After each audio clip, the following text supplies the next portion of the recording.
இன்றைக்கி வந்து மாண்புமிகு தமிழக முதல்வர் ஐயா அவர்களோட கையில் வந்து நான் சிறந்த புலன் விசாரணைக்கான 2023க்கான விருது வாங்கியிருக்கேன். எனக்கு பயங்கர சந்தோஷம்.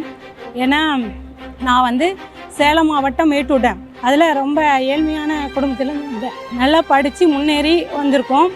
நான் 2ஆம் நிலை பெண் காவலராக தேர்வு செய்யப்பட்டேன். அப்போல்லாம் என்ன பண்ணுவாங்கன்னா போயும் போலீஸ் வேலைக்காக போகிற அது பொம்பளைங்களாம் போனால் வழங்காது அப்படிம்பாங்க. ஏன்னா முக்கியமான காரணம் என்ன சொல்லலாம், குழந்தைகளை பார்க்க முடியாது, வீட்டுக்கு வர முடியாது, சரியான ஒரு ஃபங்க்ஷன் கூட கலந்துக்க முடியாது, அது மாதிரி இருக்கும் அப்படின்ற சூழ்நிலை இருந்தது. ஒரு சில காலத்தில் அப்படி இருந்துகிட்டே தான் இருந்தது. இப்போ ஐயா வந்த உடனே என்ன பண்ணாங்கன்னா வீக்லி ஒன்ஸ் லீவ் கொடுத்தாங்க. அதுவே பெரிய விஷயம். பெண் காவலருக்கு அந்த வீக்லி ஒன்ஸ்னாவே இந்த குழந்தைகளோட ஸ்பெண்ட் பண்ணுறது அது ஒரு சந்தோஷமான செய்தி.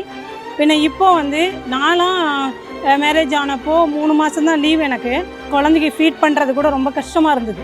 நம்மளோட முகத்தை பார்க்கும்போது என் குழந்தைங்க 2 பேத்துக்குமே தெரியும் நான் எவ்வளோ கஷ்டப்பட்டேன்னு. ஆனால் இப்போது 6 மாதமாக இருந்தது, இப்போ 1 இயர் ஆக்கியிருக்காங்க. அதுவும் இல்லாமல் ஐயா இன்னைக்கு சொன்னது என்னென்னா மிகப்பெரிய சந்தோஷம். பெண்காலர்களோட இதில் மெட்டர்னிட்டி லீவ் முடித்து அதுக்கப்புறம் அந்த குழந்தையோட நலனுக்காகவும் அது பேணி பாதுகாக்கிறதுக்காகவும் அவங்க விருப்பப்பட்ட இடத்துக்கு போகலாம்.